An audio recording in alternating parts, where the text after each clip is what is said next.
you live in a society where negative emotions are completely given a bad connotation, a bad rap, that all negative emotions should not be felt, that if you feel them, you must medicate them away, that they are a problem, that if you are feeling negative emotions, you have a disorder, that you have a chemical imbalance, that you have something wrong with you, and that these negative emotions must be dealt with through therapy, through medication, and that they should not be felt. Well, you should be feeling negative emotions.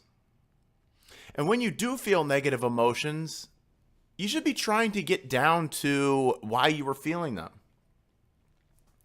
Because negative emotions have a root somewhere in your life. And if you're taught from a young age that every time you have negative emotions, that they should be taken care of, that they should be covered up, that they should be stuffed down, that they should be masked in some way, or that you should go out and try to find out exactly how to get rid of those negative emotions, and that they must be dealt with right away and medicated right away and taken care of right away, you are going to grow up to be very, very not well adjusted. You're going to have problems in life. Because almost all of the time, negative emotions have a root in something. Something is causing them. If you are depressed, well, why are you depressed?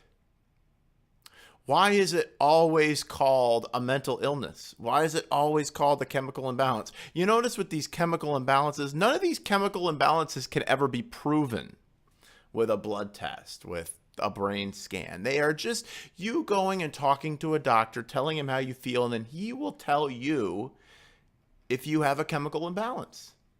And he will prescribe medication to you. And people think that you go to psychiatrists in order to get better. Psychiatrists they're just pill prescribers. That's what they do. That's their business, is prescribing medications.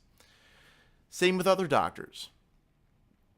Their job is not to find out what the root cause of your problems are. Now, if you've been living your life in a way that is less than what you should be, that you are not living up to what your potential is, that you have been settling, that you have been allowing people to walk all over you, that you have been living your life like a coward, and you know it.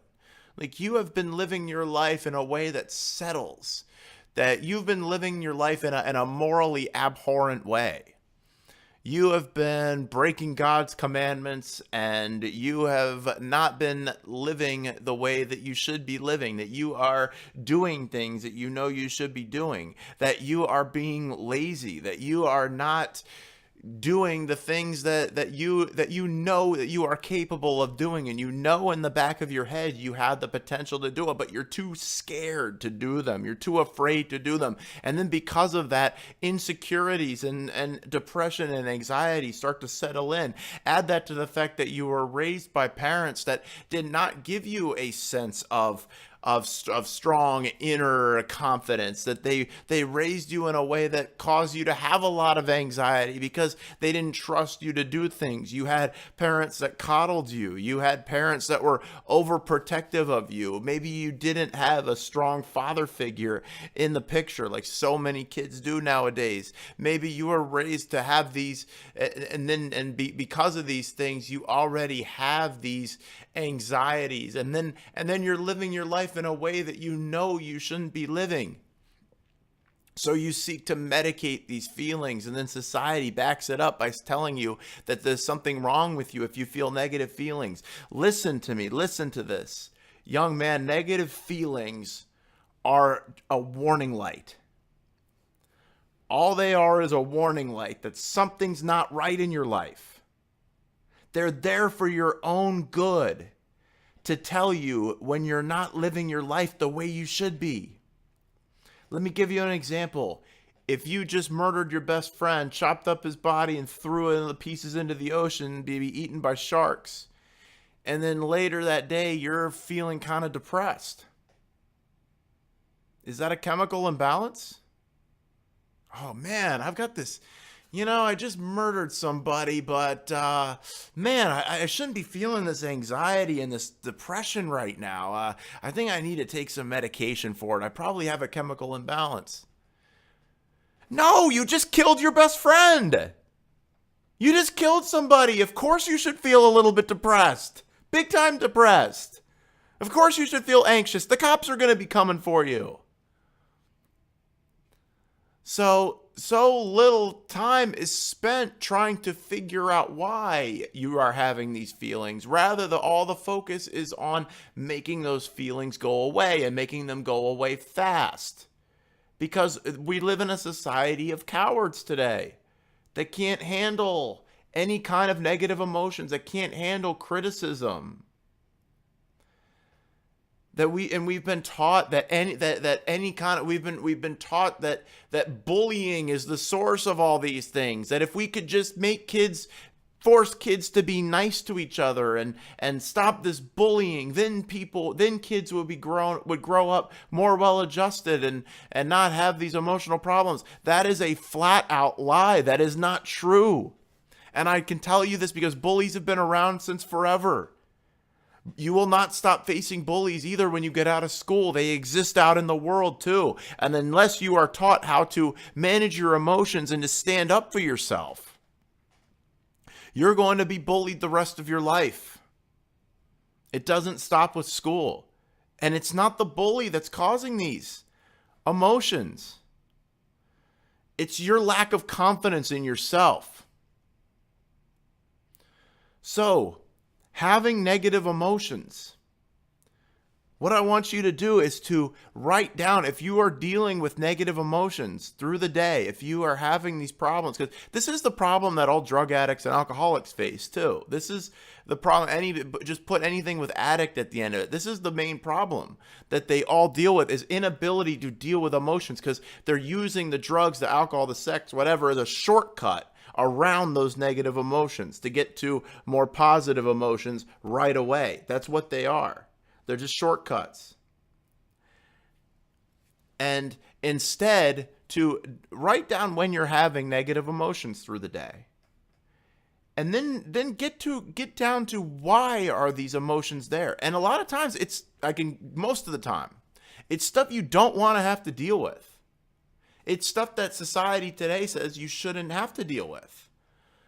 Like living an amoral lifestyle.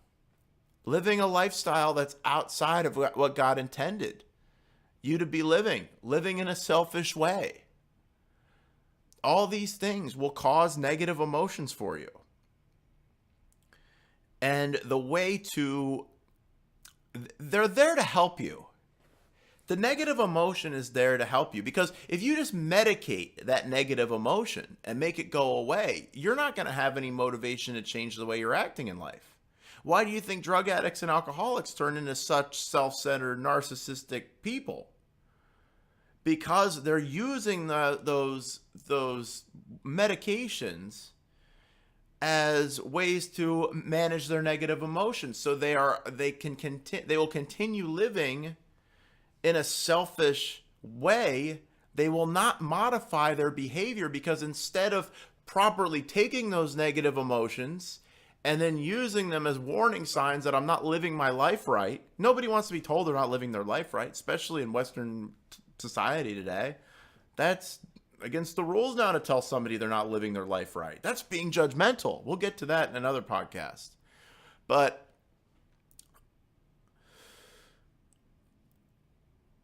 people don't take that instead and go, oh, I'm feeling a negative emotion. Why am I feeling that negative emotion? What in my life needs tweaking? Because they're there for your own good. They're there for your own, whether you believe they evolved that way or whether you believe God created us that way.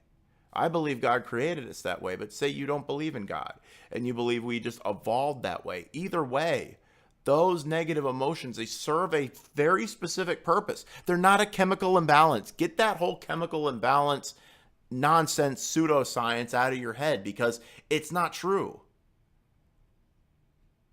You are, and I'm not saying there's such thing as mental illness that can't be denied, but it's today you go to a doctor and you'd see everybody's got a mental illness, everybody's got a disorder, and that just can't scientifically, like, that just can't be true. It's too we don't all have a disorder. It just it's impossible. Just all of a sudden everybody's got disorders. Is that just in the past 100 years? Does that make any sense? What did they do before then? How did people survive? How did people survive and thrive before all this psychological revolution of psychomeds and stuff? I mean, how did people survive? Well, if you take those negative emotions and you understand that they serve a purpose, and then you use them to adjust your life, and those negative emotions will go away, and then in the end they will serve a purpose because you would have adjusted the way you were living. And once you get the way you're living more in line with what you were created to do, more in line with the biblical truths, more in line with what is good and what is right, and you start living your life more in line with what your potential is. A lot of negative emotions come from living down here when you should be living up here. You know you're capable of more, but you feel like you can't get past a certain point. That causes negative emotions.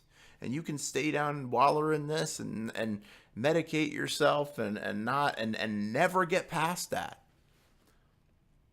But use those negative emotions as a springboard to a better life.